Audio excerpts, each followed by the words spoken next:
All right, so today we are cutting branches off of this house. He has got a squirrel that just keeps jumping onto his roof.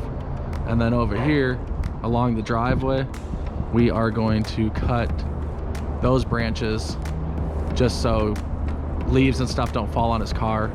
So what we got here is an extension ladder and the extension chainsaw, some oil for the blade, and we're gonna get to it.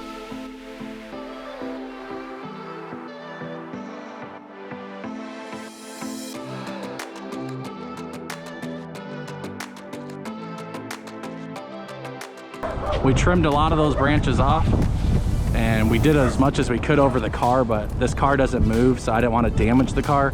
So that's why we didn't take more off over the driveway.